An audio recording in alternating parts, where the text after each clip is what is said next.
Nasa 3 days na lang, PH time, ang deadline ng contract extension. Ito yung para sa mga max contract na player na pwedeng oferan. Si Jalen Green at si Sengun, base kay Sham, walang balak bigyan ng max contract extension ngayon ng Houston Rockets. Nag-a-average pa naman si Green ng 20 points, 3 rebounds, 43 and 43%. May ino-offer naman ng Rockets kaso hindi max contract. Mas malaki pa nga ang chance si Sengun kung sakali dahil siya yung nasa list ng most improved player. Si Green naman, hindi focus ang kontrata at gusto makapasok sa playoffs dahil may dahilan siya dun. Base naman kay Sham, para makakuha ng max contract yung dalawa, yung isa ay dapat sumubok ng free agency next season. Ito naman kasi yung reason kung bakit ayaw bigyan ng Houston sina Sengun at Green base kay Bobby Marks. Hindi kasi sa ayaw bigyan, ayaw nilang ibigay yung dalawang max contract sa 5 taon dahil young team pa ang Rockets at hindi pa maituturing na mature lineup. Kapag binigyan ng dalawa ng max contract, may hirapan agad silang makapag-rebuild dahil sabay si Green at si Sengun. Hindi tulad ng ibang team na every other year pumapasok yung kontrata. Mawawala yung financial flexibility ng Rockets. Kaya sabi nga dati ni Kevin Huerter, ang galing ng NBA dahil napagmukha nilang maliit na lang yung 100 million. Ang potential offer kasi kina Green at Sengun papatak ng 150 to 170 million sa 4 na taon. Nasa 25 to 30 plus million dollars pa rin yun kada taon. Tulad na lang sa Nuggets, si Aaron Gordon, eligible siya sa max contract na 150 million dollars sa 4 na taon. Pero hindi willing na ibigay yun ng Nuggets. Pero pwede pa rin naman nilang bigyan si Aaron Gordon ng kontrata, mas mababa nga lang sa 150.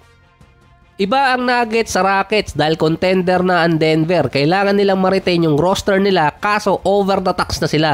Pwede pang mas malaki ang makuha ni Gordon kung next year siya pipirma. 2 taon pa ang kontrata niya. Kaya ngayon, ino-opera na siya para mas mababa ang maibigay sa kanya. Yung 150 sa 4 na taon, base yon sa structure kasi ng NBA contract.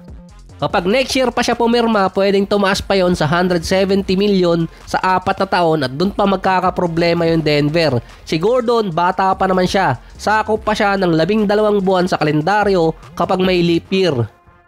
Kakapirma lang din ni Jamal Murray ng kontrata na tumagal din ang discussion. Ngayon, kailangan niya mapatunayan na hindi pa nagdi-decline yung laro niya. Ang problema sa Nuggets, ito, tiyempong sasakto kay Jokic at MPJ na halos sabay silang pipirma ng contract extension 2 years from now.